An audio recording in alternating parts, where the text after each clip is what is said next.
Hello and welcome to episode 176 of First Geek 411. I'm your host, Cameron Franklin.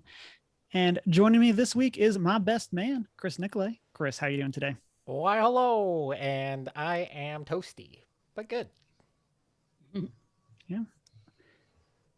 Also experiencing a heat wave where it's warmer than Texas. Shanine, how are you doing today?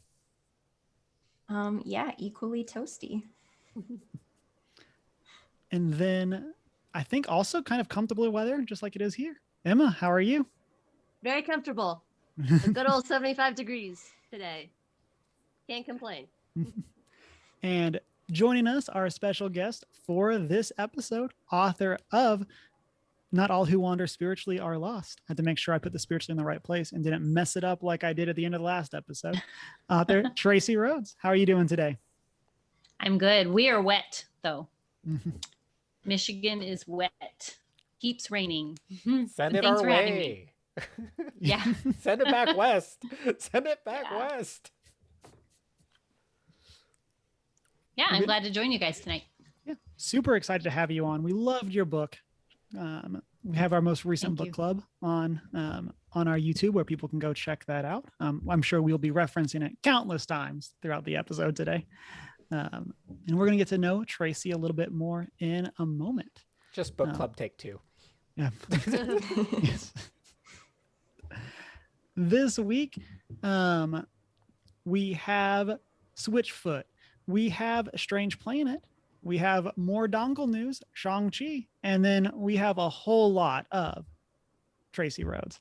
And so, and then we're going to end with our top 3 books on faith that we would recommend. Listeners, as always, you can find us as One Geek 411 on our social media, Twitter, and Facebook, and Instagram. Got there. You can also join our Discord server if you want to chat with us between shows. And you can send us an email at 1stgeek411@gmail.com. You can also check out our show notes on our website, onegeek411.com. You can watch live every Monday night, 6:45 on Twitch, and then be part of the post-show chat. And you can also find the videos over on our YouTube. And then you can rate and subscribe wherever it is you listen to podcasts and check out our Redbubble store. Traci, super happy that you're here. For people that don't know you, or for us that kind of maybe mostly just know you from your book, why don't you introduce yourself? Who are you? What's like the elevator pitch for who you are? I know you go into a lot of that in the book, but Sure. Well, Traci Rhoades is my name. My blog is tracesoffaith.com, and I have written online since 2014. Was at the time I was doing women's ministry at my local church and already doing some writing that the women were reading. And I thought might be a little bigger audience that could read the different ideas that I had. And so I started writing online. And Traces of Faith kind of gave me a big window of what I could cover topic wise, but I very quickly realized that my real passion was church, helping us get along.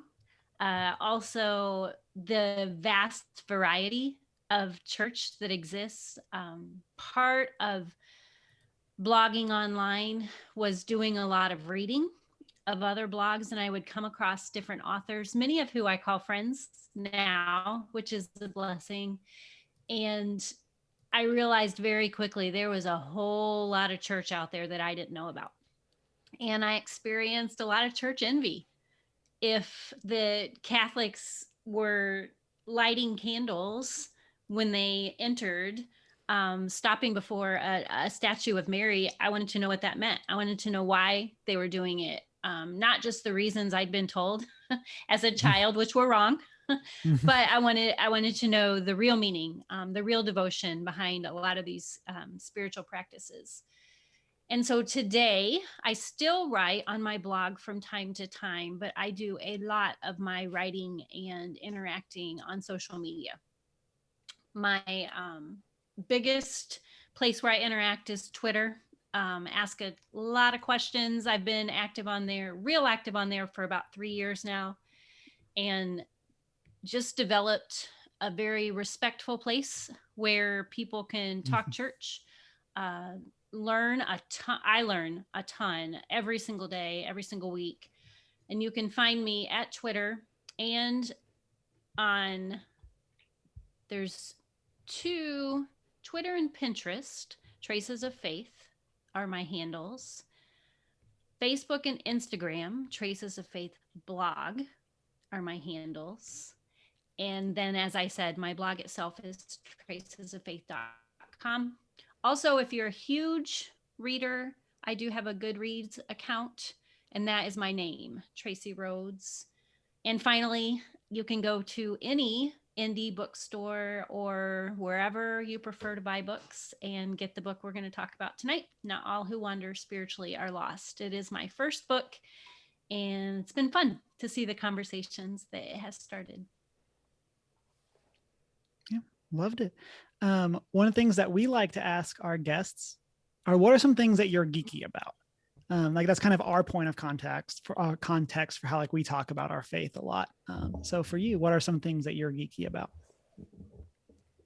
Well, I don't consider myself geeky. I even looked up the definition because I was like, maybe there's something like I don't know about that makes me geeky. But I do definitely consider myself a nerd. And I think maybe they're cousins, maybe. So when Most of it us are comes both. to exactly. When it comes to nerding out, it's very much scripture heavy. I am a Bible nerd. Amazon Prime last week had some specials, and I picked up a new translation set. I collect. I ask a question on Twitter, and I have 8 new books on context or the early church fathers or different the Hebrew language and the Greek language, new books that I have to explore. So as I say, maybe not geeky, but certainly nerdy. And we'll talk about this with anyone who will listen. Perfect. You mentioned some Amazon Prime finds. Let's go ahead and we can transition into some of our favorite things from this past week. And Traci, we'll hand it right back over to you. Yeah, well, I mentioned the Amazon Prime. The set that I got, the Bible set, is called Robert Alter, and it's a Hebrew Bible. So the Old Testament books arranged in the way that a Jewish reader would read it, and then commentary throughout. And Alter has done his own translation. Comes highly recommended. And then the second book, big book that I got during Amazon Prime was Africa Bible Commentary. And 70 different scholars from Africa have actually compiled this commentary. So again, offering some additional context and information about the scriptures. And then on a little lighter side, I had friends in from out of town. I am from a small town in Missouri, and I knew these friends there. And so they came and put a pop-up up in our yard and stayed with us for about 4 days. And the 20-some-year-old actually has a 15-month-old little girl named Charlotte. And so I got to hang out with Charlotte, which was super fun because I don't see babies very much these days. So Charlotte was a hoot. She had her toes in the sand in Lake Michigan and enjoyed some ice cream. So it was fun hanging with Charlotte. That's awesome. Emma, what have you been up to this past week? Working, but that's boring. So I finished Uncharted 3, which I started it maybe 2 months ago at most. So I was surprised when I finished it. Pretty neutral on it. But that meant that I started Uncharted 4, and there's no more fixed camera, which I'm pleased about so far, because I hate fixed cameras in games. They suck. Yeah, enjoying that so far. I started watching Infinity Train because it was a trend on Twitter, and I hadn't heard of it. And that's been kind of fun. What's Fun that art about? style. It's like the episodes are super short. They're like 11 minutes. And it's basically just this girl who's stuck on a super long infinity train, and each car is a puzzle type thing that she has to get through, and she's just trying to get back home. Um, but apparently it was going to be canceled, and like fans of it are like, this should go on. So that's why it was trending, and so I started to watch it, and it's pretty enjoyable. Um, yeah, and then I streamed some Danger Ocean Subnautica on Saturday, and that was fun. So yeah, that's been my week.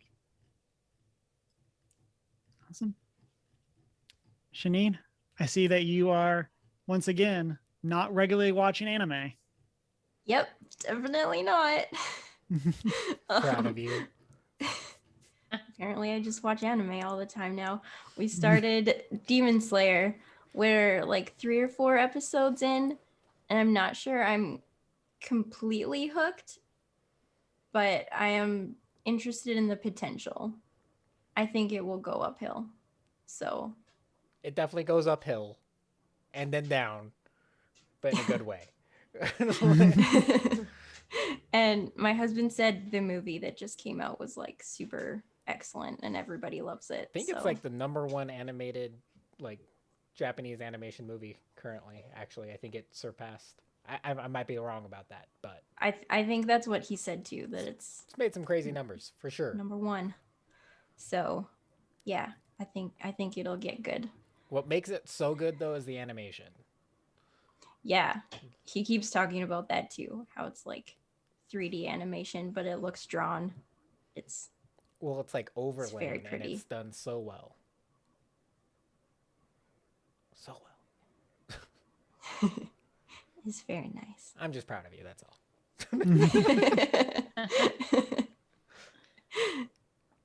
And we started the surprise chapter of Phoenix Wright. And this chapter is very self-aware, which we've been enjoying, because all up to this point, like, he's the attorney, but he'll go and like investigate the crime at the crime scene and like Definitely look for things attorneys clues do. and just like take the clues with him. And yeah, they've mentioned it like several times, like, you're drawing attention to us, like we're not actually supposed to be at the crime scene, and like, you can't take that, that's stealing. It's been fun that it's self-aware like that. And I finished a couple of books this weekend and added them to my Goodreads. And previously, I have primarily read fiction and maybe managed to read like 1 or 2 nonfiction a year if I force myself.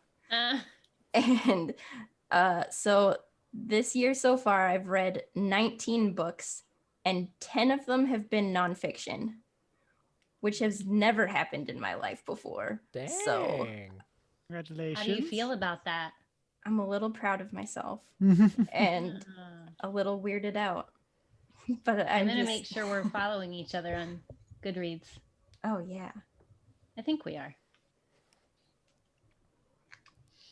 So, yeah, I've just found a lot of good nonfiction this year, I guess, which is exciting. What's your, other than book club, which I don't even know if this would be the answer, but other than book club, what is your most recent book that you finished reading? What did I finish? I can't even remember. I finished, I think it's called Soul of the Fire. It's in a big fantasy, The Sword of Truth series. Feel like I finished something else after that, but I can't remember now. This is very much the difference between you and me. Is like, Yeah. it really shocks me that you could not tell me the most recent book that you finished, like, which is with how I read books.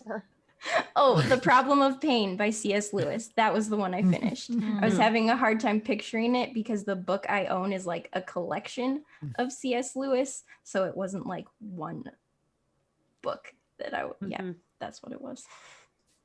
It does make it harder if you can't see the cover. Yeah, exactly. I don't always like it when they put 3 or 4 books together like that. No compilations for them. Yep. That gets me. It's actually one of the books that I'll bring up later, but I lost the sleeve for it.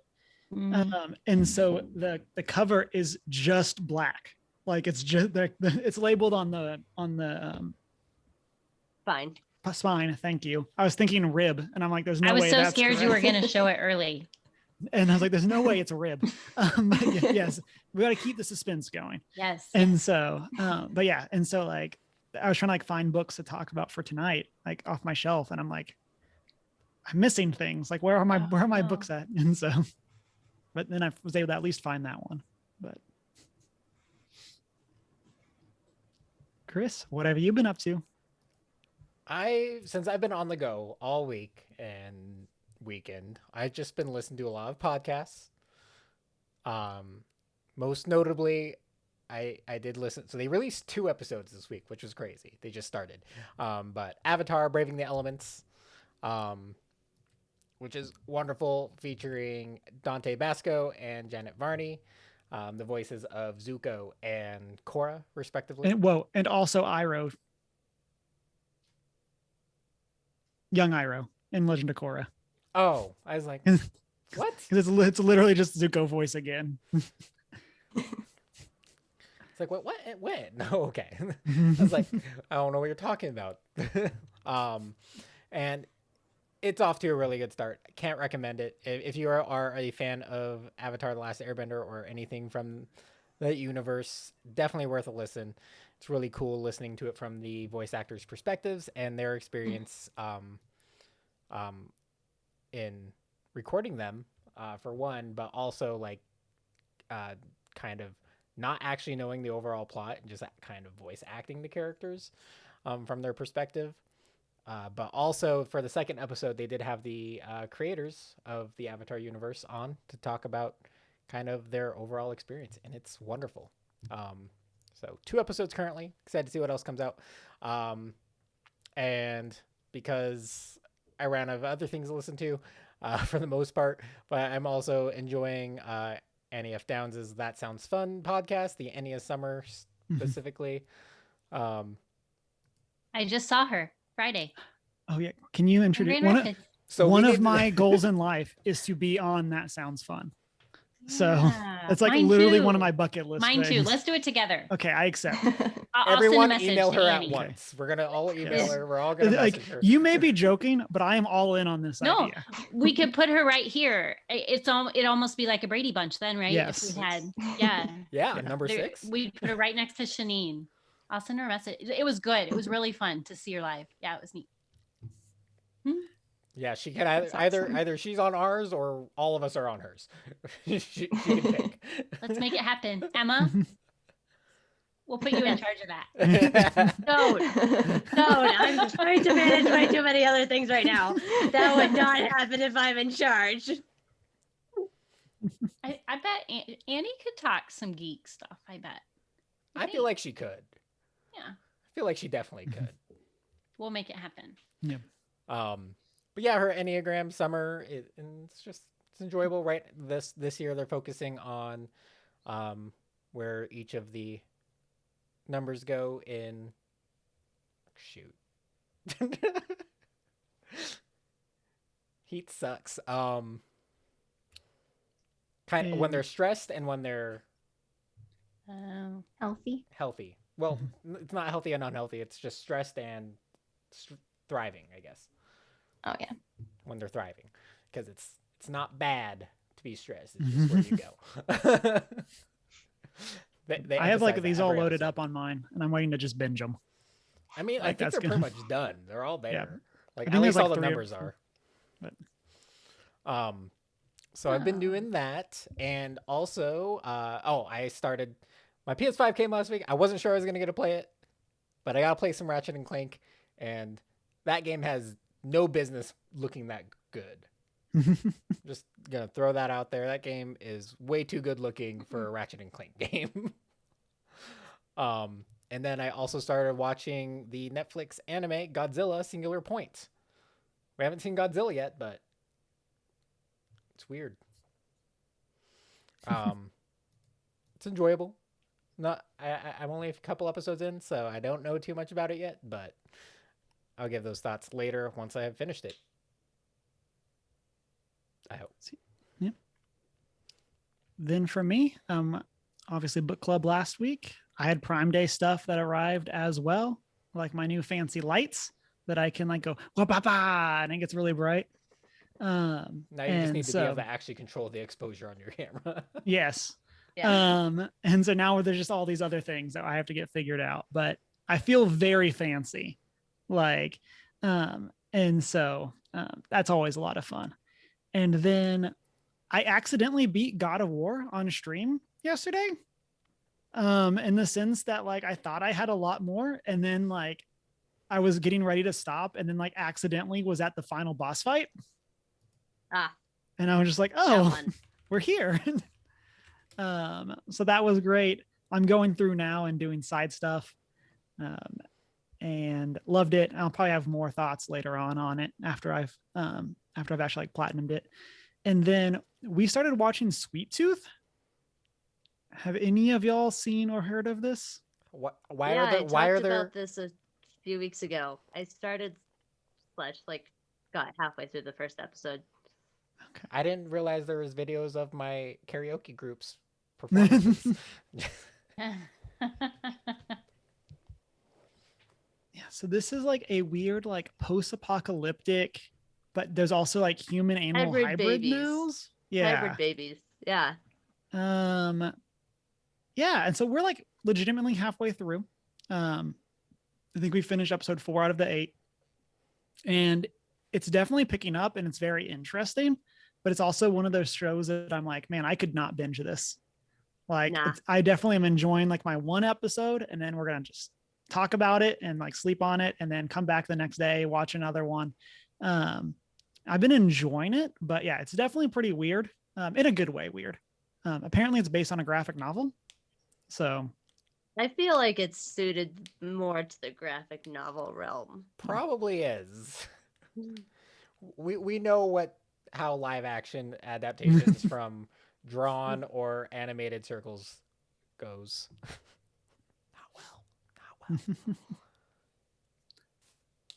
So that is what we've been up to. Listeners, let us know. You can do that in the comments or over on Discord, social media, all those places where you have been up to. And we can chat about them some. So let's go ahead and get into our discussion topics. Or each week we just bring something that's been on our mind, something we've been thinking about. And this week, Traci, we'll start off with you. Yeah, I don't know if I played this game right. There's honestly, you told me there were no rules. yes, one there's of no the rules. biggest things about First Geek 411 is that there are literally no rules. And so like if you want us to go on a giant tangent, like we're going on this journey together.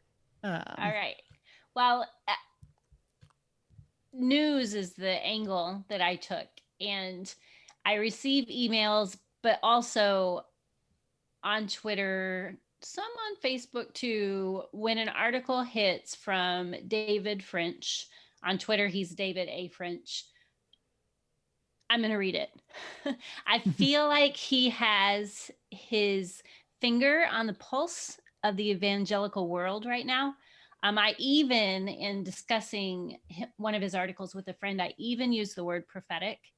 I just feel like he gets what's going on. I feel like he's at a place in his career where he's not afraid to say what needs to be said. Just like I could binge read David French's column. And then if it's not evangelical world, I'm kind of like, okay. So I jotted down just a quick quote so that if the evangelical world is something that piques one of your listeners / readers' interest, here's a taste. The role of the people of God in political life is so much more difficult and challenging than merely listing a discrete subset of issues, even when those issues are important, and supporting anyone who agrees to your list. The prophet Jeremiah exhorted the people of Israel to seek the welfare of the city where I have sent you into exile and pray to the Lord on its behalf, for in its welfare, you will have welfare. This is a difficult, complicated task. We can't reduce it to a list. And that's David French. He writes for the Dispatch out of DC. And I pulled up his Twitter, and I just got to say, I didn't even read who had said this, but I just saw that he has, in quotes, a real problem, and I'm like, you have my attention. And then that was also said by Rush Limbaugh, and so I was like, okay, you definitely have my attention. Okay. Yep. But we've kind of been talking about that lately, like just at home, about how like so much of like, especially like American politics, and I'm sure this is the case for the rest of the world too, but we see it through our like American lens. It just seems like we're just arguing about bullet points. And like people aren't like thinking about things. It's just we've talked about a lot. It's like that, like the one issue voter kind of thing, where it's just like, yep, this is my one thing, and literally nothing else matters because it's this one thing. Yeah. And I don't know. In most areas, I stopped seeing the world as completely black and white a long time ago. And I think that's what he is good at pointing out. Let's consider that there's some gray area here. And, very similar to what I said in the book, you can sit 5 people on a pew and you have 5 different opinions if you hit the right topic, right? We're not clones that are all agreeing with everything. Thankfully. Yeah. Thankfully. Yeah. And will you drop that Twitter bio just one more time, or handle for? Yes. David A. French. He's got the middle initial in there. Okay. Yeah. Emma, what do you got for us? Yeah. Okay. Right. I've said it before. I'll say it again. Diehard Switchfoot fan. As you're wearing a Switchfoot shirt. As I say, wearing a signed Switchfoot shirt. Have been for going on 12 years now. And they just recently announced the release date of their new album, along with a name, Interrobang, which is like the question mark exclamation point combo. It's coming August 20th, and I'm super excited. This is like album, 12, 13 for them. And we've gotten 2 singles, and they're really changing it up for this album. Pulling some kind of Beatles tricks / How downs. dare they? I know, how dare they, but for a band that's been around since like 98, like they are not afraid to change things up, especially since their last couple of albums have been sounding pretty similar to each other. So I'm excited, and just from the 2 singles we've gotten, it's going to be a great album. And yeah, that's about that. That's just my news. I'm excited. Excited for more music. I know has been a 2020. It has been a 2020. What was everyone's last concert? I mean, technically, Define Switchfoot has concert. been doing live streams, so Concert. I don't remember. Like, Probably a safe bet is Switchfoot. Saying, It's safe bet. I'm gonna ask because I go to symphonies. I don't do concerts okay. very often. Yeah, I haven't been to a lot of concerts. Definitely been to the symphony more recently. Symphony and I mean like block parties. Don't know if that counts. We got the opposite ends of the spectrum. They're not very opposite in it's just Can't We like remember everything if the here. last symphony was Lord of the Rings or Star Wars. It's one of those 2. Traci, what about you? Oh, I was going to pass on this question. I actually listen to country and Western. And so I was super excited during quarantine when Grand Ole Opry went live stream. So we definitely watched our share of Grand Ole Opry. Yeah. And I think my last concert was Dwight Yoakam. So I have been in the symphony once. I'll say, as a Texan, there was a significant portion of my life where I was listening to country music. yeah. Okay. So. All right. We found our Yeah. common ground. Yes. Thank you. Like college, that's all he listened to. Okay, you can attest to Yeah. this. Oh yeah, Yeah. road Okay. tripping with him was rough. Yeah. But now I just road trip to 500 miles on repeat. Just the one song. Yes. Mm. I think our most recent concert was the Jonas Brothers when they were in Dallas, which like is probably like the only concert I'd been to in the past, or like in-person concert I'd been to in like the past 10 years. Like I don't listen to a lot of music. And I feel like as I've gotten older, I just listen to more and more podcasts and less music. Yeah. Yeah. I've just never been a big concert person. I like smaller venues. So like if someone's Definitely. performing in a coffee shop, I'll probably show up. Yeah. I guess last summer I could have went to the Freedom concert here in Helena. That broke all the COVID rules. Understatement. Yeah. Then was very again, that's awkward. Montana for you. Shanine, what do you got for us? Okay. So if you have ever been on the internet, chances are good that you have seen the Strange Planet comics. So They're those great. cute little alien guys So great. using weird words for The best. normal things.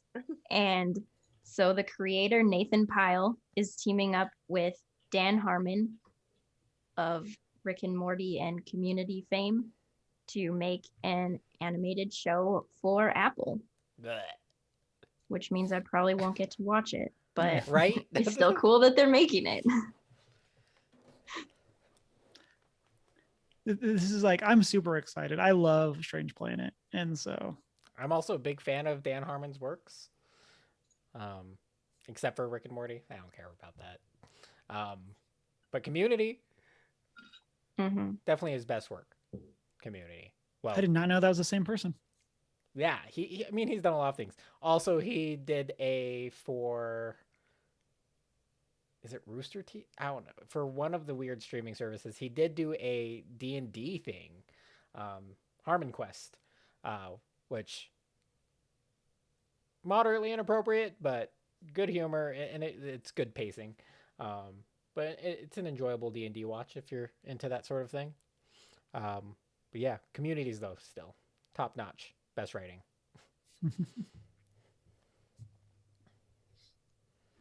So is this a Strange Planet show? Or is this just Yes. okay? 10 episodes. 10 episodes. Okay, that's what I want to make sure I understood from what you said. That it is not just them making something up, but it is the Strange Planet with the aliens we all love. Yes. Yeah, it'll be those alien guys living on an alien planet doing life. Doing earthling things. The planet was in this position when you came into existence. Congratulations. One of my favorites. I just Googled and I had to find one of the ones. It's the last night in a semi-conscious state, I imagined you betrayed me. When I awoke, these imagined events made me suspicious of the real you. What an irrational reaction, truly. And yet. I love that one too, because it's true. I'm mad at you. Why? And I had a dream and you were mean to me. Fair. Chris, what do you got for us? So I've been talking about this for the last few weeks, just kind of getting ready, but we officially have know what Windows 11 is all about, and it is called Windows 11. Surprise, surprise. But the full redesign, so what we saw previously was a very rough version, and it's obviously been polished since the leaks. But we're seeing a centered taskbar kind of things. But one thing I really want to bring up is that Windows 11 is going to run Android apps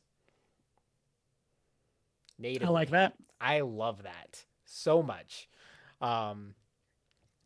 And they're opening up their store to be kind of like a all-in-one marketplace. So once they have the agreements, right now they're partnered with the Amazon App Store, but ultimately they're not trying to make you. They want you to use their App Store, but ultimately it's just going to connect you to the app stores that are available on it. So possibly Google Play and whoever else for you, and it'll just connect it, but you'll just access it through the App Store, the Windows Store, or the Microsoft Store, which is going to be awesome. But yeah, you get a swipe through TikTok on your next gen Windows tablet. So what I took from that is not only can I use Edge to download Google Chrome, but I can now use the Windows Store to download the Google Store. Well, it's gonna they don't have agreements with Google yet. So that's why they're starting with Amazon, because Amazon has agreed, which is just pretty much a minimal version of the Google Play Store because it is Android based. But yeah, definitely interesting. They're definitely moving away from trying to force us to use all their stuff, which is a big plus. There are certain things that are still running native from the get-go, but nothing crazy as of yet. And it looks like there's going to be a lot of customizability. So there's some cool features about, like, so for those who are running monitors off their laptop, that'll, instead of the weird mess you get when you disconnect and reconnect your monitors, it'll actually remember where your apps were and put them back when you reconnect your monitor. Super nice. And the windowing feature is a lot much more improved as well. Something that all operating systems have been struggling with. Although the funny part is they said some things that just aren't true during their event, saying this is the only operating system that does this, while the feature has existed in like Linux since 2000. Yeah. Wait, a big corporation that's not completely honest, Chris? Surely this has never happened before. Or just maybe the speaker was unaware. Which is understandable. Not everyone's familiar with Linux. I get that. That's a very nerdy operating system, and not everyone understands it, but they do exist. But yeah, there's some. It's exciting. Although it's only gonna like work on essentially processors that have been released within the last 5 years. So if you have anything older than that, you will have to upgrade your hardware prior to upgrading. But it will be a free upgrade if you run Windows 10. Coming October. And I feel like they should give you a kickback. Like, I felt like that was a little mini commercial. Yeah. That's right. Microsoft sponsor us. Yeah, that's the dream. Like, I mean, I did criticize them right there in the middle. Now Microsoft. Yes. Traci, this is why we need you on more often, is that we just need you to be our marketing person. Dream big. Yes. There you go. We just got to interact a ton with Traci on Twitter until we start getting all those followers in. And then eventually those big names are going to start seeing us, and we're going to be like, yo, we do this thing. I took a screenshot earlier so I can say, I knew you win. But yeah, super exciting things coming with Windows 11. Official launch is October. And we'll know a little more. A lot of the features, a lot of the testers haven't actually had a full chance to fully play with. But from what I can tell, just as I've mentioned, I think they just had to start over because Windows 10, they just couldn't modify Windows 10 for what they wanted it to at this point. So Windows 10 is no longer officially Microsoft's last operating system.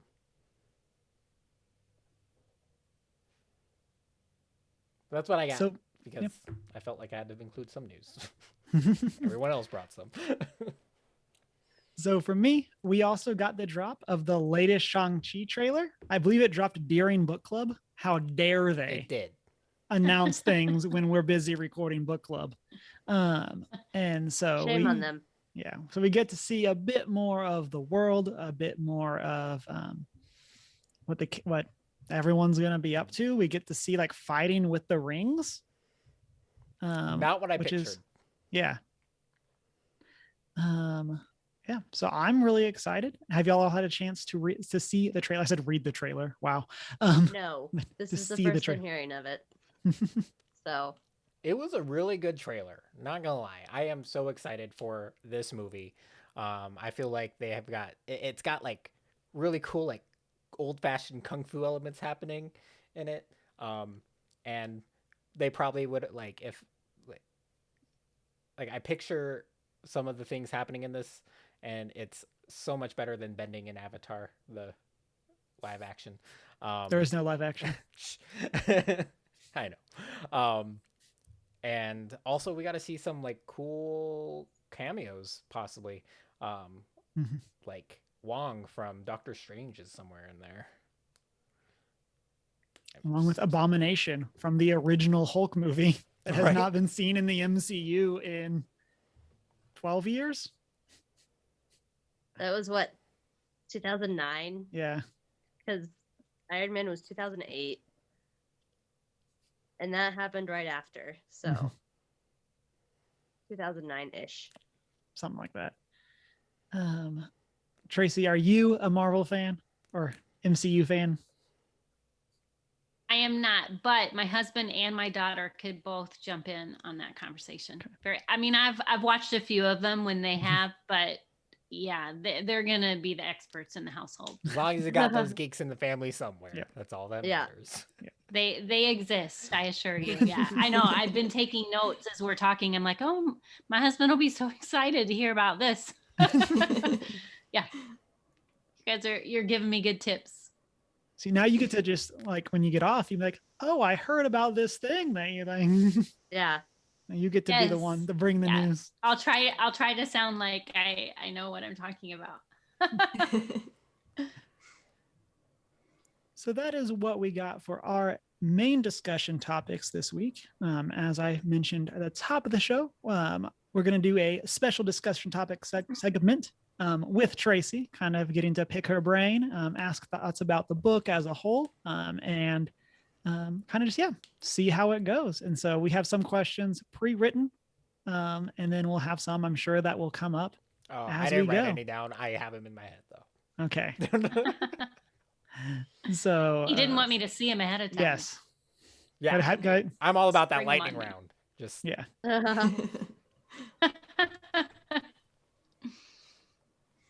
So I'll kick us off with one. This is one that was not in the notes till you were talking about it earlier, Traci, and it got me thinking.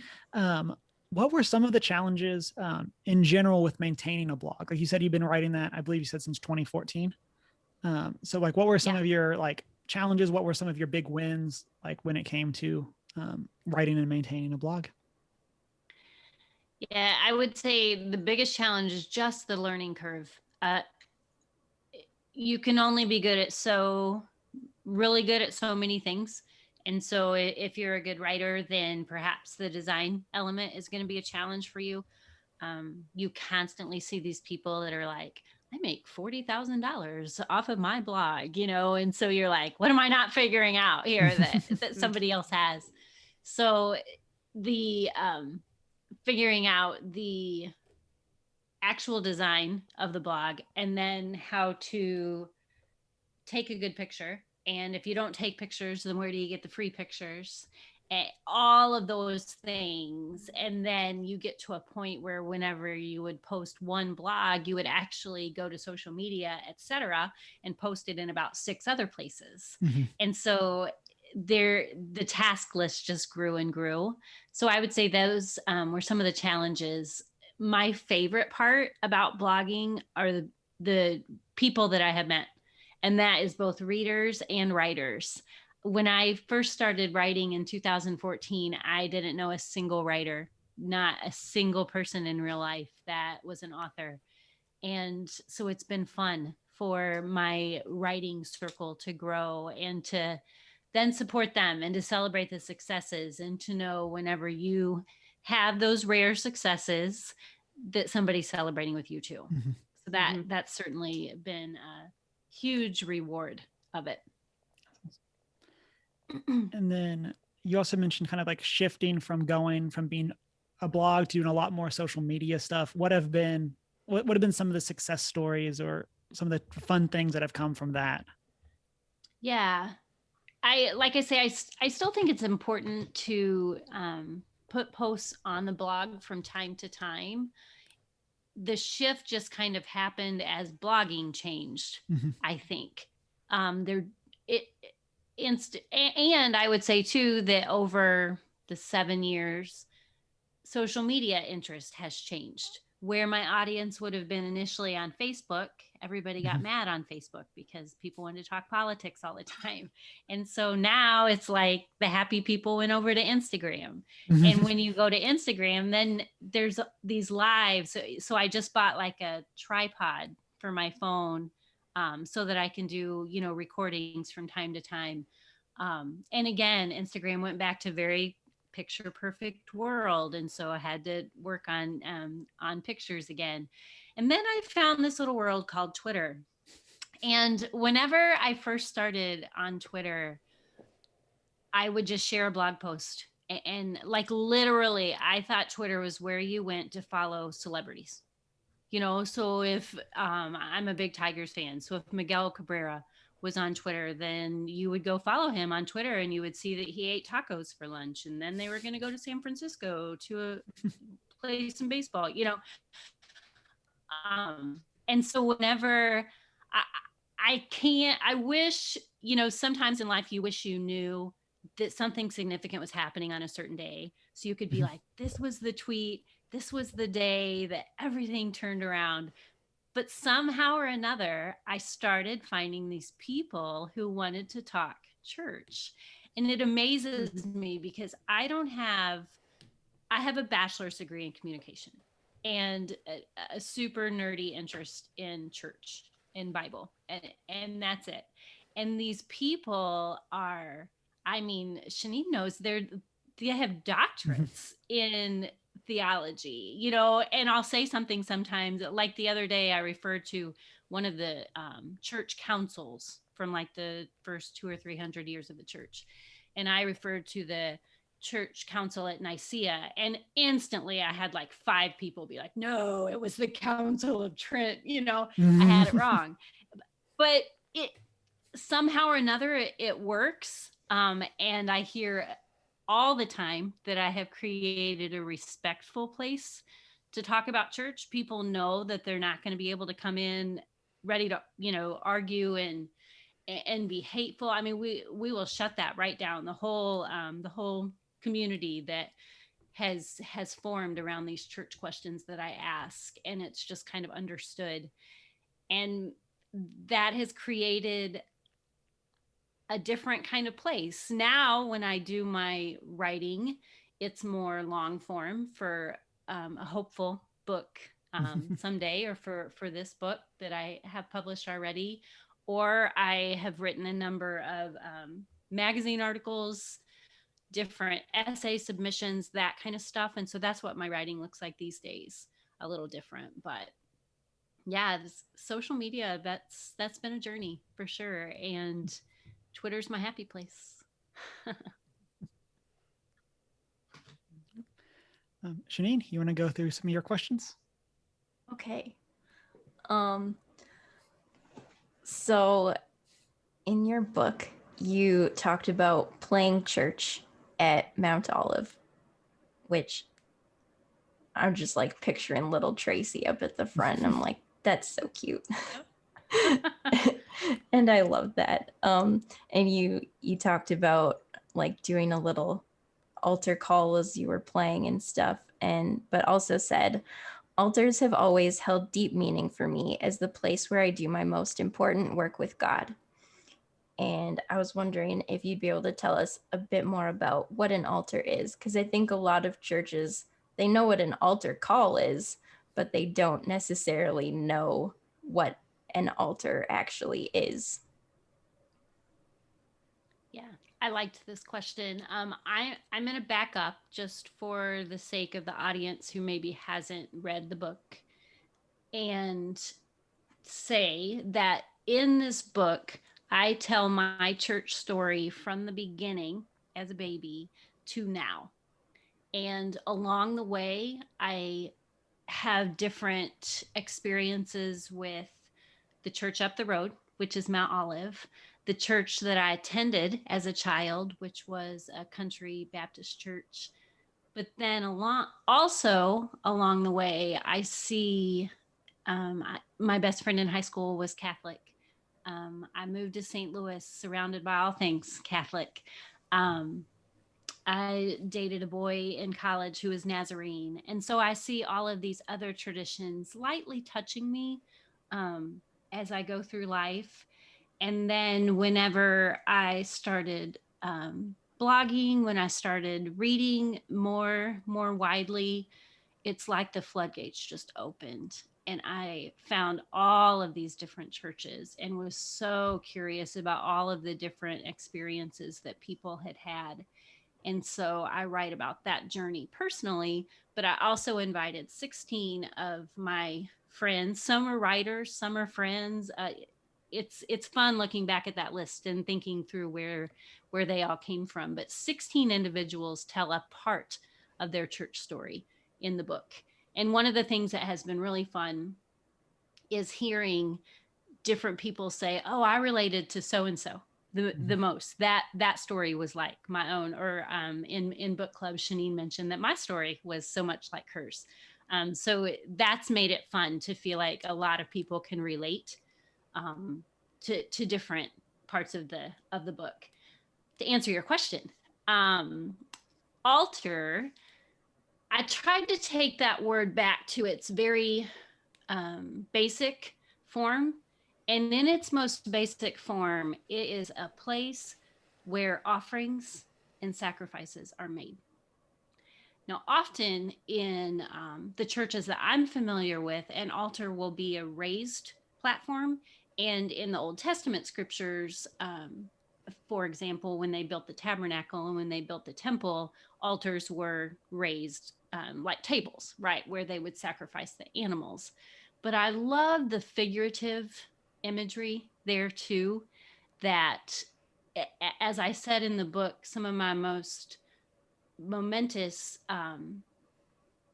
faith moments have happened there at the altar, where I was bringing a sacrifice, right, where I was offering myself or my problems at the time or what have you to God. And so that's kind of where I was going with that passage. And it trying to think if I answered both parts of your question. Yeah.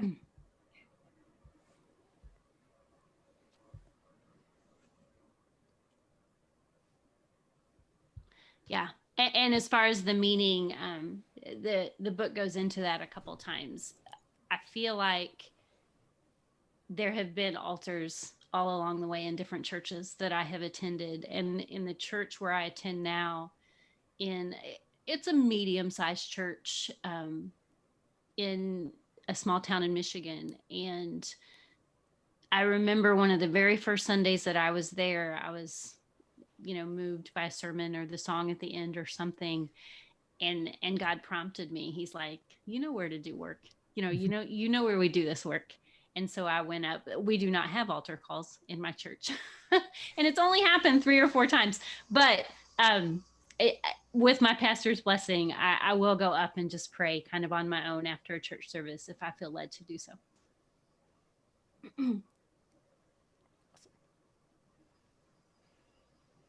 So my first question for you, so having experienced different forms of our Christian traditions and the sacraments, what would your perfect Sunday service look like? Oh, that's if you such get a it great organized? question. Yeah. I think it's going to happen in heaven. I don't know that we're going to pull it off here. But I wrote a blog post once just envisioning what a perfect Sunday service would look like. And it's very piecemeal, right? I'm standing next to the Pentecostal who worships so freely, and I'm taking communion with my Catholic brothers and sisters who I'm not able to take communion with the way things are now. I have a Lutheran next to me who's also more than happy to take wine for communion. The first time I took communion, it was with a ELCA church, or the wine for communion. I'm sorry, Cameron. I think that was a story that you told too, maybe during book club about taking wine, maybe not knowing that Yes. that's what you were Yes, I was doing not, at the time. I was not aware that it was going to be wine. Yes. Yep. Yeah, I had a similar experience with the Lutherans a few years back. So yeah, just like, some icons in the room so that my Orthodox brothers and sisters, our Orthodox brothers and sisters, feel comfortable. Probably need a few moments of silence for the Quakers because they have an amazing worship service that is mainly silence. So yeah, just that incorporation. And then to expand it, be more than happy for an African American to come up and sing a traditional spiritual from their history as well. So yeah, just and I'm serious about this. I don't understand why we don't long for that more. It's Christianity is full of amazing traditions and amazing worldwide approaches to worshiping Jesus. And I don't understand why we don't want to experience all of that. I've got a fun question Go for it, Emma. that I was just thinking of. Through it kind of connects to your book as a whole and your life of like going through these different, church exposures and experiences. But in my family, we have this phrase called a thin place, where it's basically referring to a place that we out in the world that we feel like the space between heaven and earth is super close. So it's like a thin place where we feel like God is super active. So it can be like someplace in nature or at like a retreat where we feel this spirit working, or like just someplace out there where we feel like this place is closer to God than a lot of the world. So I'm just wondering, like, obviously in many situations a church or a sanctuary is going to feel like a thin place for a lot of us living our faithful lives. But for you, has there been any places out in the world that you've sort of experienced that kind of connection of like a closer sort of thin place to God that may have been surprising, or just at all that comes to mind? Mm-hmm. It's not going to be very surprising, but as you're describing it, the place where I would say I felt one of those moments, a thin place moment, was the Sistine Chapel. When I went to the Vatican, I went by myself to Italy when I was in my mid-20s and decided that I was going to go see the Sistine Chapel. And those of you who have been there, you start out in like a museum of sorts, and you walk and you walk and you walk, and you can't see what's ahead of you. Like, you round corners and you go into rooms that are, just a small door. And every time you're like, oh, this is going to be it. And it's not. And I don't know how long I walked for sure, but finally I walked in and I knew that was it. And it was so beautiful. And you want to ask the people to leave because you need a moment, right? In the holiness of that place. Out! And they of course don't. But yeah, what a special place. Yeah, I would say that was one. And I'll tell one other story.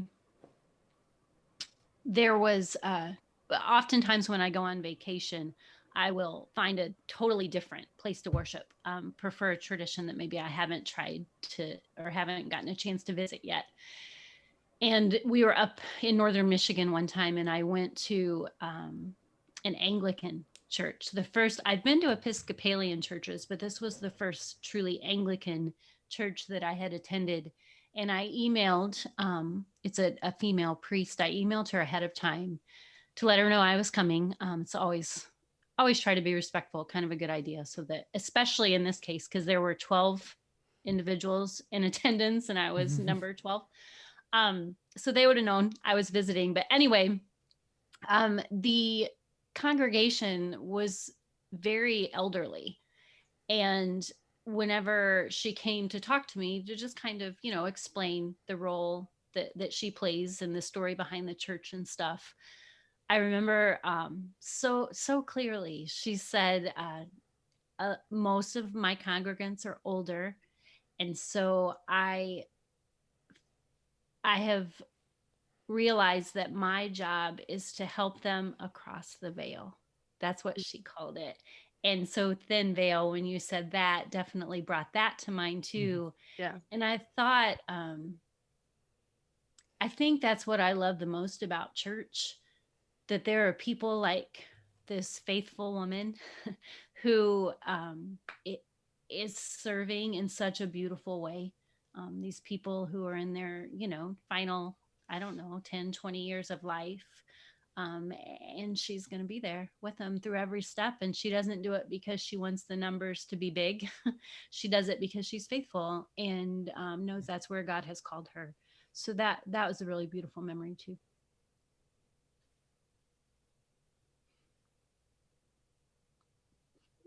I know for me, like one of the things that I grew up Church of Christ. That's where I've attended most of my life.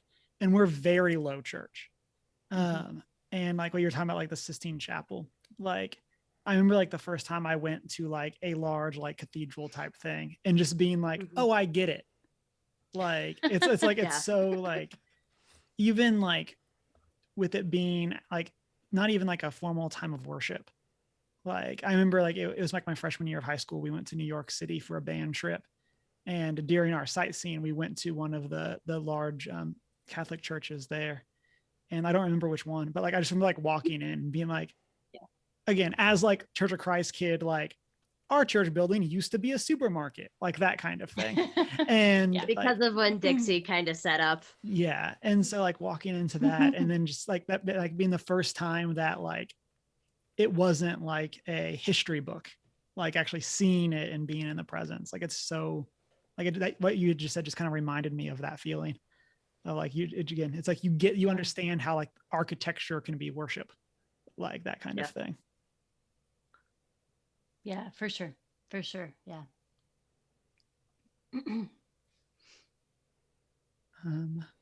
So for your book, Not All Who Wander Spiritually Are Lost, which you can get on Amazon, all those places. What were some of your inspirations for that book? Like what kind of got your creative juices flowing?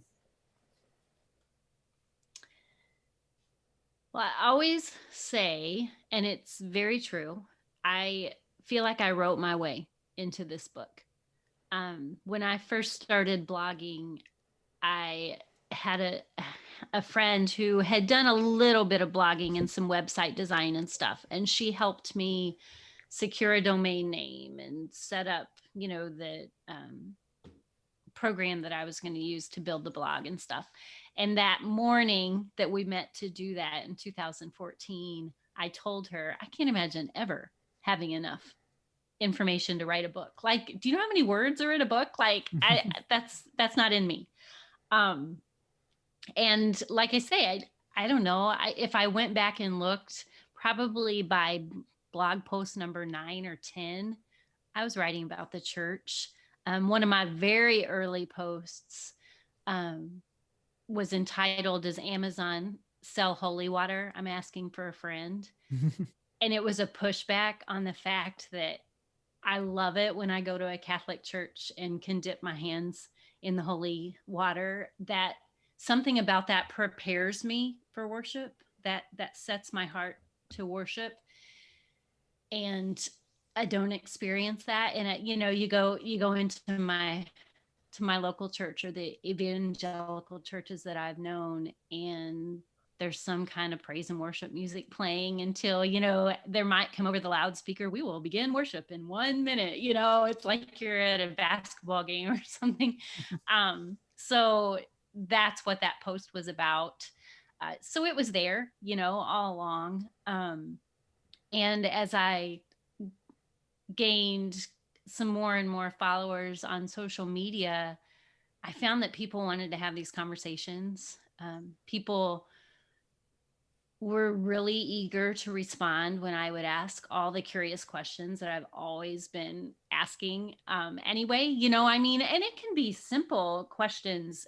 One time I asked people to tell me about their family Bibles that they had in their possession, and people would go, when I get home, I'm going to take a picture and post it. People are really, they have a desire to talk about these things. And so I've just pushed into that. And I think 2016 is when the idea came for this particular book. And then about 2 years, the process of getting it written and securing an agent and finding a publisher. Again, I knew nothing, knew no one.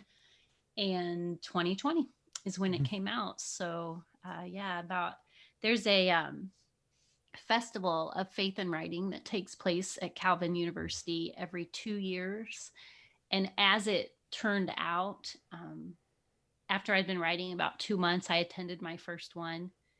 And then in 2016 and 2018, and I can look back and see very specifically where attending that festival introduced me to someone. And then the idea for the book kind of came from talks that I heard at that festival. That's been very instrumental in my writing journey. And because of COVID, there was not a 2020 and not a 2021. So we're hoping that next year we can get back to the festival. But that's been a very, like I say, integral, but also fun thing for me to be able to do. And Calvin University is just up the road from me in Grand Rapids. So that's been super exciting.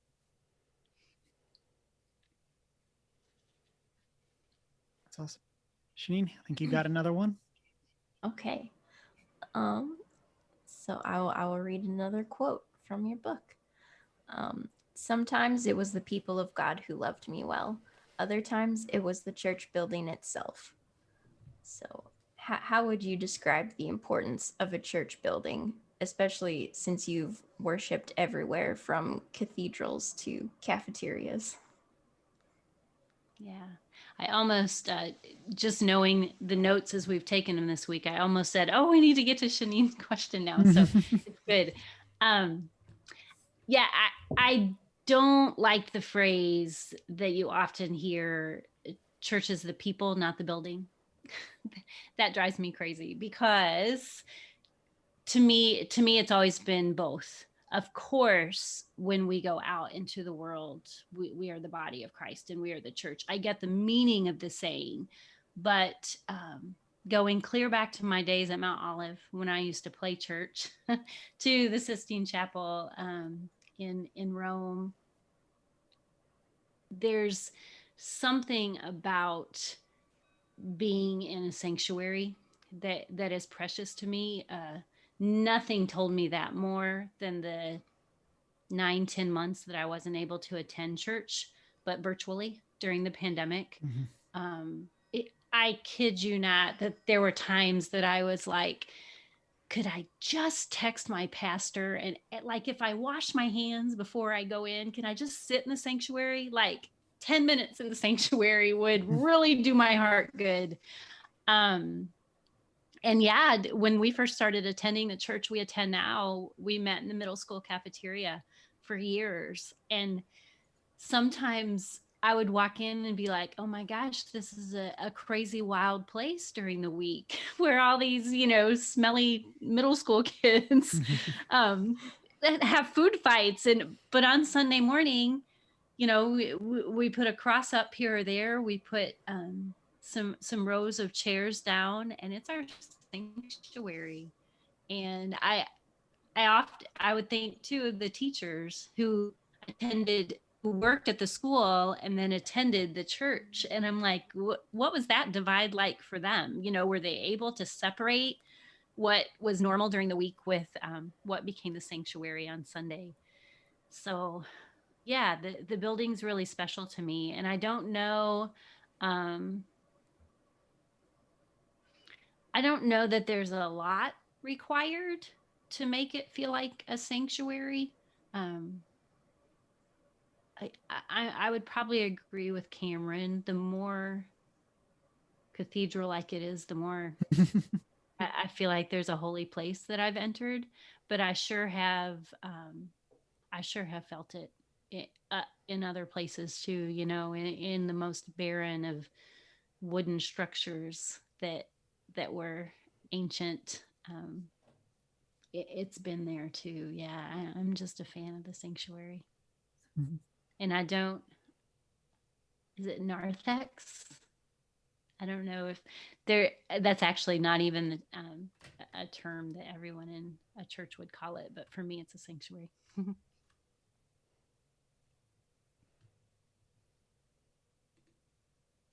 Chris or Emma, y'all got another question?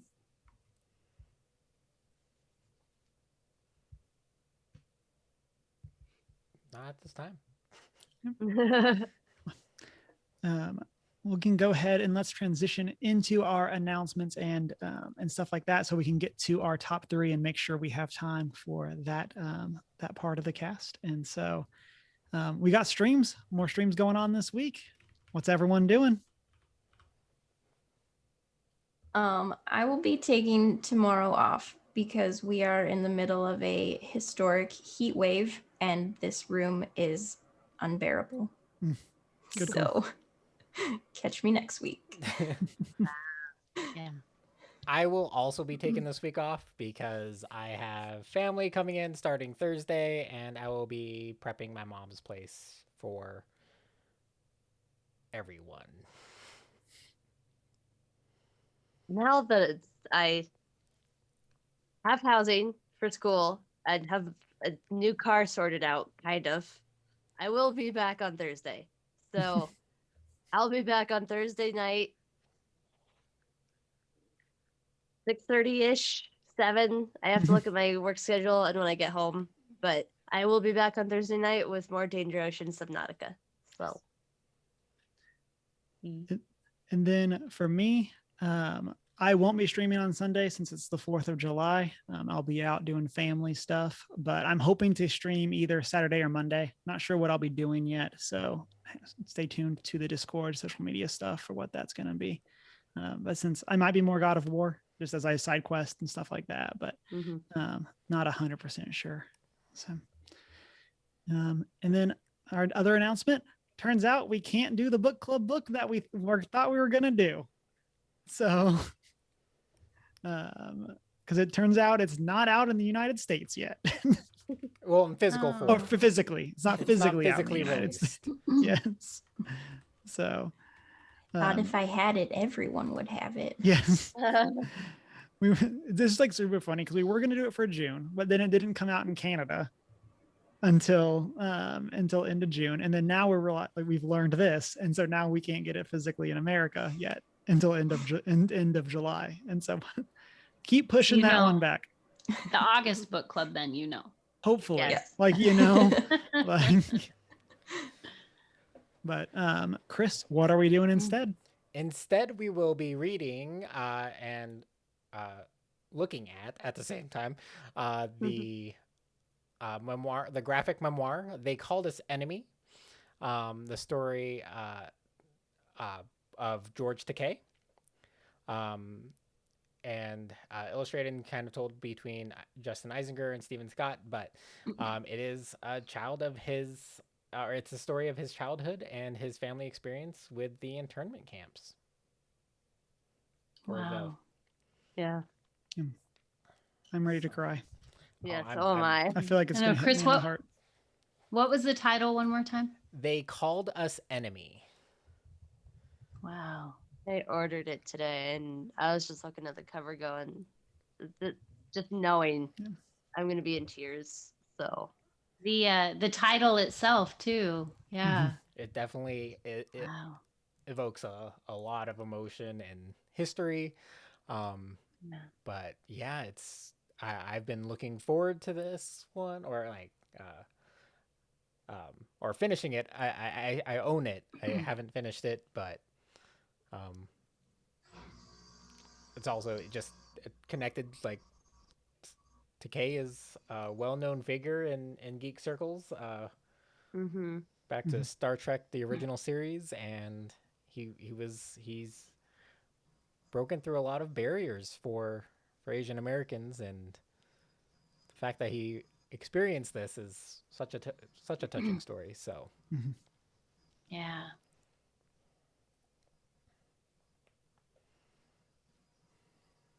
So for this week, I feel like this the transitions from like the deep stuff to the next thing is always a struggle. And so we're going to transition into our top 3 list of the week. At Tracy's thought, we're going to do our top 3 books on faith that we would recommend. And so, as always, the first rule of top 3s are that there are no rules. And so, as we go, of course, feel free to share, Tracy, what you think, why you picked that, as much or as little detail as you want. And then we'll just kind of go around one each, and we'll go do 3 cycles around. So why don't you start us off? All right. Well, thanks for letting me pick. It was fun to come up with the topic. And if I show this, is it upside down? I mean, like mirror image. no, Is it That looks right. you Okay. are not mirrored. So I wrote about this book in my book, and it's just a benchmark for me. Girl Meets God by Lauren Winner. It is a memoir. Lauren grew up Jewish, in a pretty active Jewish home, and converted to Christianity at 20s, I think, if I remember correctly. And so the book is about her early days of Christianity, stepping into the Episcopalian tradition, and dealing with her family and her friends who didn't fully understand that. She's a beautiful writer. I've enjoyed all of her books, and actually in December had the opportunity to attend a writing conference virtually, and Lauren was our teacher. So had a little bit of fandom going on. I was a little starstruck, but I held my own. So that's my first one. Emma, what's your number 1? Yeah. Okay. I'm gonna preface this with I'm not a huge nonfiction reader, so I literally could not think of any books that would typically fall under this category that I've read, aside from the Bible. So similarly, I'm going to go through and give y'all my top 3 Narnia books, because I feel like that still Totally fits the counts. brief. Still fits the brief, but also like helped me grow when I was a kid in the faith, because it's like fiction, but also like faith. So number 1 is Magician's Nephew, because I always liked the idea of having houses connected with like my best friend, and we could like sneak back and forth and like talk to each other and stuff, and then wander off into a magic world with magic rings and whatnot. So along with having like some amount of biblical theme to it. So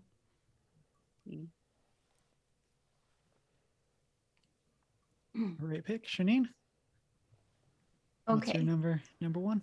So as I mentioned earlier, I also have not until this year read a lot of nonfiction. So my pool was not as big to pick from as you would think. But my first one is The Call by Oz Guinness. I think the calling on your life is kind of, I don't know, a bit of a hot topic in evangelical circles, at least, but it always seems to revolve around career and like what you're called to do with your life. And that is not what the church or what the Bible says about calling. So it was a really good book talking about how our primary call is to God. And yeah, highly recommend it. Chris, what's your number one? My number one is that old classic, Mere Christianity. I almost C.S. Lewis.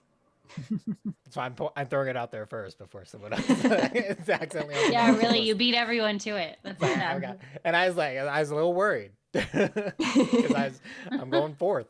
But obviously, like the history of it kind of started off with C.S. Lewis BBC talks with Oxford Radio, and eventually became this published work. And it poses so many good questions and gives a lot of language to things that I feel like we didn't really have, or you may not have. And I think C.S. Lewis just does such a good job at providing language for describing aspects of our faith, whether or not you fully agree with the theology he proposes, but he just does such a great job with that. And I definitely think it's a must read. In at least exploring your faith, even if you don't agree with everything in it. But I agree. So my first pick, this is my anonymous black cover book. And this is the only one of the three I'm going to recommend that I could actually find. So my first pick is Jesus, a Theography by Leonard Sweet and Frank Viola. It's a book that I got for free at a youth ministry conference. And I really enjoyed it. It's one that it's very classic me in terms of how I take notes in nonfiction, with like things underlined, bracketed, pages dog-eared. There's a random sticky note in here that I'm not really sure what that's doing, because like there's not things written on it. It's just like a random sticky note on a page. So like, I don't know if the camera. So like, I assume that was relevant at some point in time. Maybe I used this as an illustration once or referenced it, but it's a very good book. It centers on the idea of a theological biography of Jesus. So those ideas of connecting things from the garden to Revelation, and how all of these things have and will point to Jesus. And it gets a lot into the idea of some of the symbols through the people in the Bible.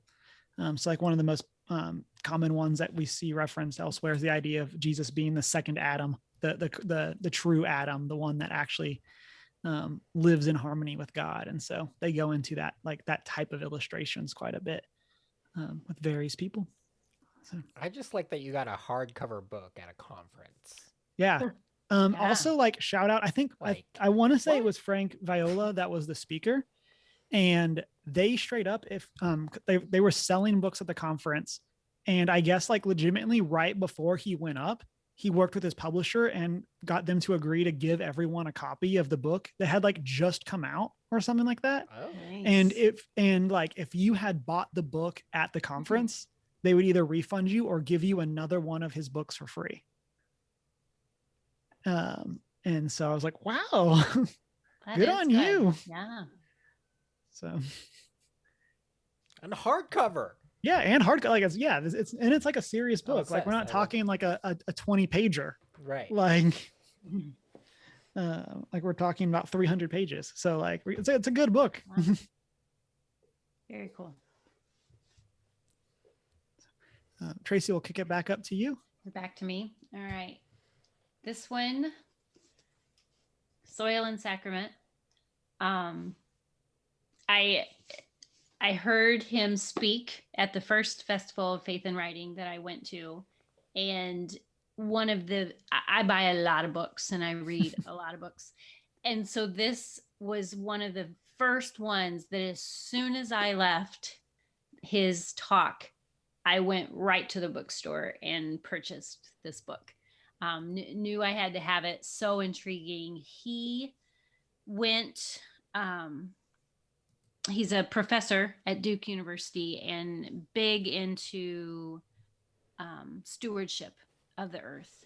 And he went to four or five different places who were doing community gardens, or even creating like a common community to live in, and wrote, just like it says, about the soil and the sacrament. Wrote about when he went and stayed with some monks for a time.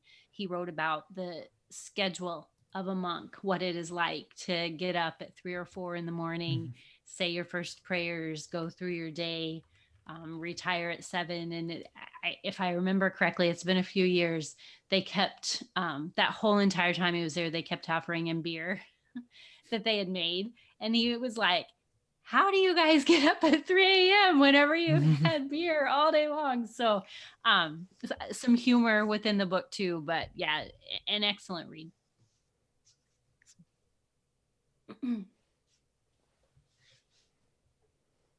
Emma, what's your number 2? Number 2, back on the Narnia trend, is the classic and most well-known Lion, the Witch, and the Wardrobe, because I assume pretty much everyone out there at least knows the storyline of that one. Because if you know the general life story of Jesus, you know a great big chunk of what happens, or at least conflict within Lion, the Witch, and the Wardrobe. Because C.S. Lewis was very straightforward and to the point with his Proselytizing. fantasy version of the Bible. But it's one of my favorites and near dear to my heart because my dad read the books to me as a kid, and that's where we started. So that was the first one he wrote, and it very much helped. Like, it, I'm a very imaginative person. I'm very much a daydreamer. So that Lion, the Witch, and the Wardrobe put the whole events of like Jesus dying on the cross for us and all of those things into a context that I, as a kid, was able to process and understand and actively engage with, as well, without being bored. Like, it gave me a way to just, I, like, even back then, saw the parallels between the Narnia and the gospel and, you know, all of that. But I was still like, Narnia is going to be a little more fun for me because I can imagine myself in that scenario of like being Lucy going, why did Aslan give himself up? And like for, you know, my brother who went against everything. And it was more relatable. So that was a scenario for me that like the books just helped me like relate it more to my own life. So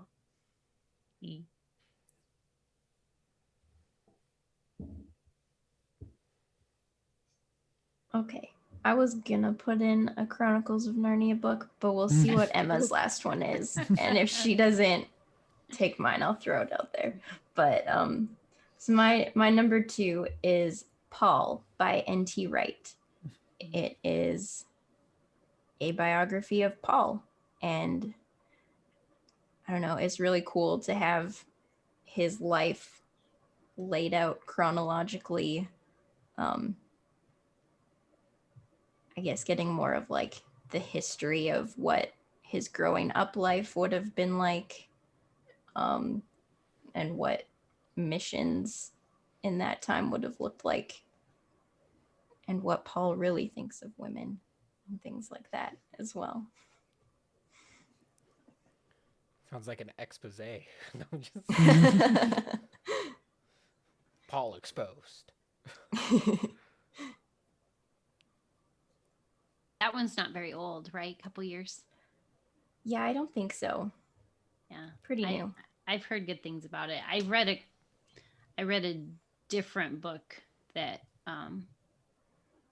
was like Paul's sermons and that kind of stuff, and like you said, getting to the heart of what Paul really meant, and not what we've distorted it to mean. But yeah, I'm sure NT Wright handled it beautifully. Yeah, it's good. It's very thick and very intense, so it takes a while to get through, but it's Yeah. worth it. Yeah. I feel like that describes every NT Wright book. Yes. And you can't read him fast either. Yeah. It's like I feel like No. he's written more than we actually have scripture in the Bible.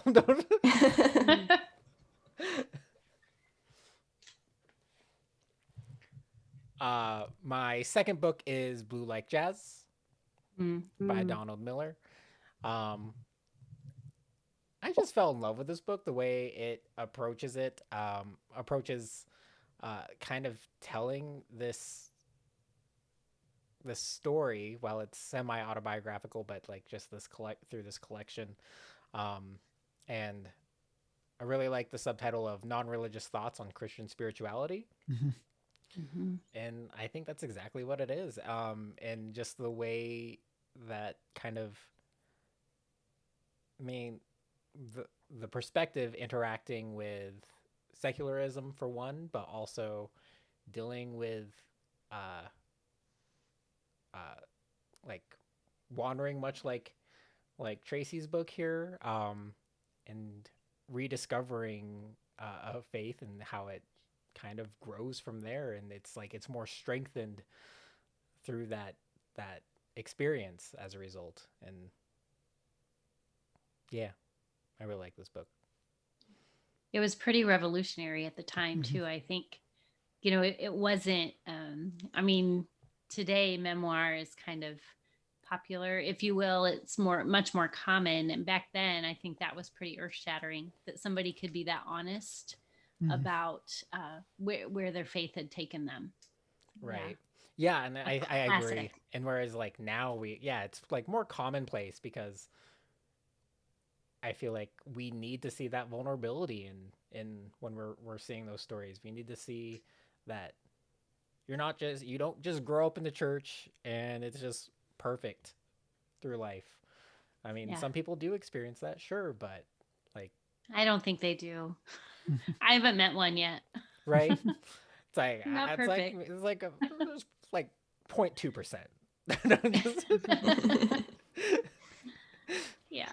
But yeah, just seeing that is like, okay, it almost gave, so because like in contrast to kind of perceptions of the church, it provided just that contrast that people are broken. Yeah. And it's good to see that and acknowledge that. That's wonderful. Yeah.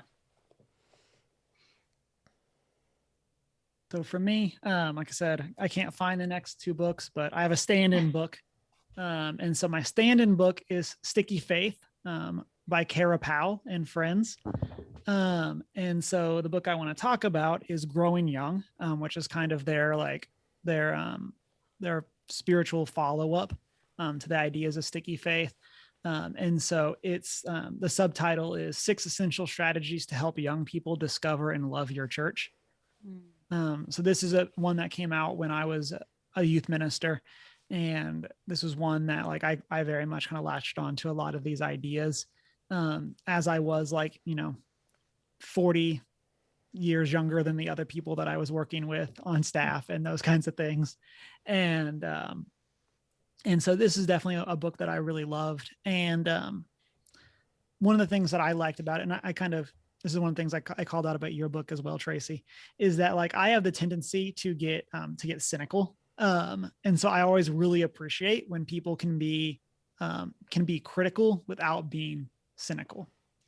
And that's one of the things that I saw in your book. That's one of the things that I remember really liking about this, is that these are not like, if you don't do these things, young people are never going to attend your church. Right. But it's more of, these are 6 things that they've seen through their research at looking at churches that are helping the next generation maintain their faith and grow their faith.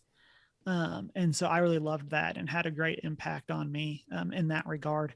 I also got to like work a little bit with their publisher and made some copies for some of the other preachers in the area of like one of the chapters, because we did a monthly preachers meeting, and I got, with their permission, I got the ability to make copies to share with those other preachers, and so big shout out Nice. to them for that. So Yeah. Very cool. All right. Well, I'm after Emma gave her Narnia spiel. I kind of wish I had picked a fiction book. I realized that I picked all 3 memoir. So that's kind of boring. I'm sorry. It is the majority of what I read. Every now and then I'm like, oh my gosh, I have got to pick up a fiction book. Like I can't, my brain is done. But I'm the opposite in that I read mainly nonfiction. Here's my last book, Bread and Wine by Shauna Niequist. It's silly to try to come up with 5 of your favorite authors, but if I did, Shauna would be one of my top 5. She just, everything she writes is beautiful. She used to blog quite a bit too, and her blog posts were always beautiful. And what I really like about this book is that they're standalone essays. And I didn't realize you could do that, right? Like, I'm like, wow, you can write a whole book and it can, like, you can pull one and use it just like you said, Cameron, like just as discussion in a group as its own standalone essay. And then it has recipes in it as well, which has been super fun. I give books like this often at like wedding and baby showers and stuff. And so, yeah, just one of those books that I was like to write a book like that myself someday. So, yeah. Bread and Wine. As food and title, I'm down. Yep. Relatable. Mm-hmm. So Okay, my no pressure. What's the last Narnia? Don't surprise us. my last option, which is the last book of the entire series, The Last Battle, because it once again puts the Bible into a context for a child to understand.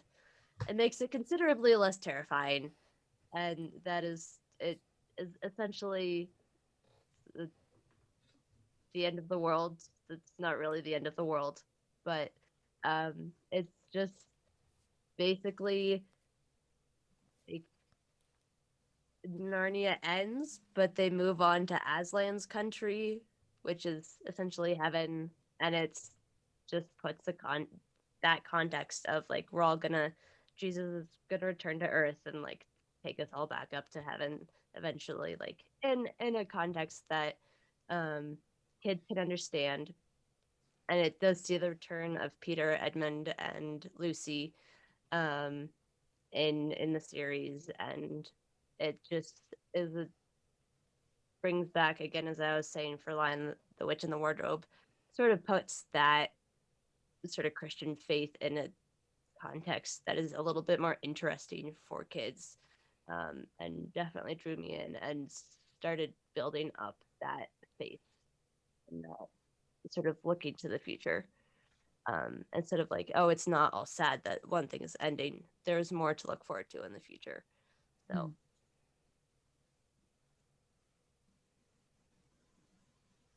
I think so many could echo your feelings toward Narnia.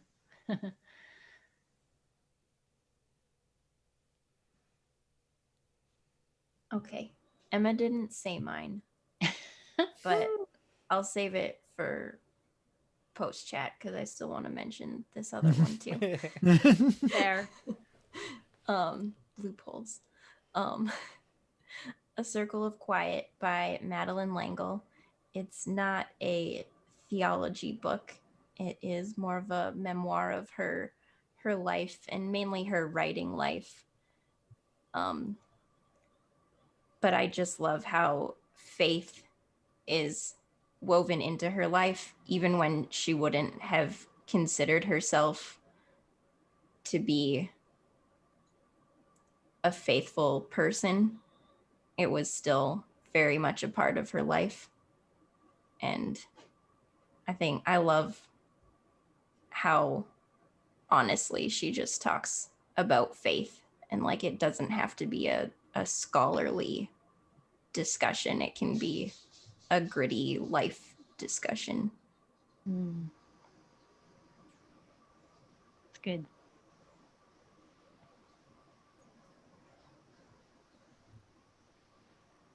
My last book is technically not a Christian book, um, but it does explore a lot of Christianity, which is Living Buddha, Living Christ by Thich Nhat Hanh.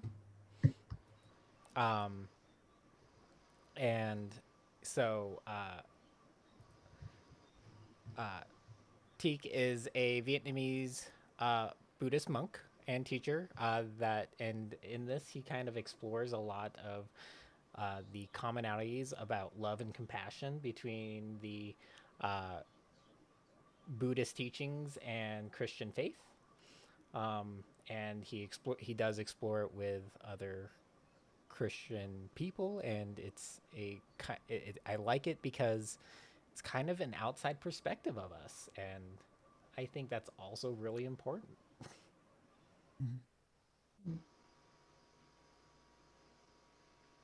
Chris, have you heard of the book Holy Envy by Barbara Brown Taylor? I have not. Holy. She is a world religion professor, I want to say. And what she does with her classes, it's a small college. She will take them to visit a Buddhist temple.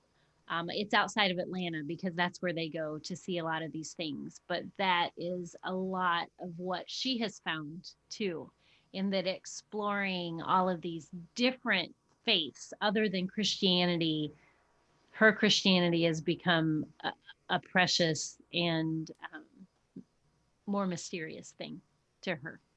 Yeah, you'd probably enjoy it. I probably would. I'm ordering it now. Yeah. By She's one good. click. Yeah.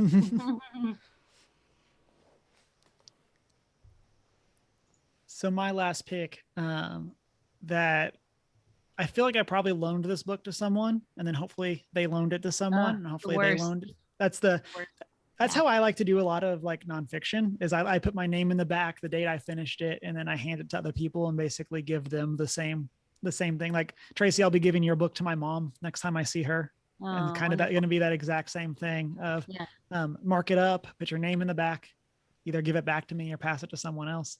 And so this book is Love Does by Bob Goff. Another great memoir. Emma reads nonfiction. Yes. I do, but not very often.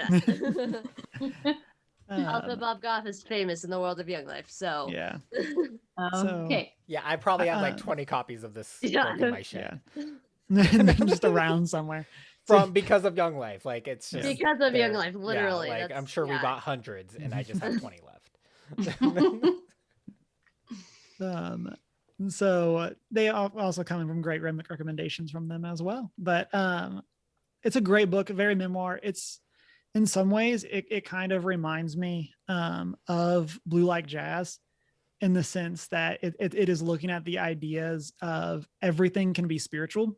And so it's not necessarily that normal church book in the same way I think Blue Like Jazz wasn't. Maybe not as like edgy as Donald Miller is. But Bob Goff is great. And I love I appreciate an author that doesn't overstay their welcome when they write. And one, like, just like looking back through the chapter lengths, some of the chapters in Love Does are like 3 pages. And I have a lot of respect for an author that's just like, you know what, here's the thought, deal with it, let's move on. Like that kind of thing. And so I just love that. And because for me, that helps me process. And so that's why I like NT Wright. Right. Yes. Not like NT Wright. And so, and then, and I love how Bob Goff uses the word whimsy a lot. And so I really like that idea that faith and life in Christ and living out the command to love others can be whimsical. It doesn't have to be this things set with rules following the normal procedures. It can be these fun little things, as much as it can also be taking down like human trafficking rings and stuff like that. Mm-hmm. And so it's really cool. Do you think Annie F. Downs has had Bob Goff on her show? if she hasn't, I'm sure that there has been an attempt. Be Like it surprised. yeah. Whimsy, right? Like, That, does Bob Goff that do took a me lot right of to her. like podcast stuff? Yeah, Like, he's I- been I- on Sadie Robertson's Yeah. twice, I think. Oh, He was on episode 71 of That Sounds Fun. My oh, favorite you're thing. so fast. My favorite thing about Bob is he was a lawyer, and he Yeah. writes this book. I'm just Yep. like you would the it does not compute. Yeah.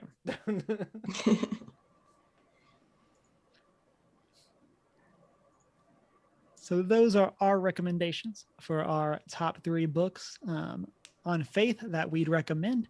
Listeners, We let did us know. good. Yeah, it was a great list. Yeah. Yeah. Listeners, let us know your picks, or if you have questions, feel free to reach out. Next week, we'll have a top 3. Not sure what it's going to be yet, but we'll have one.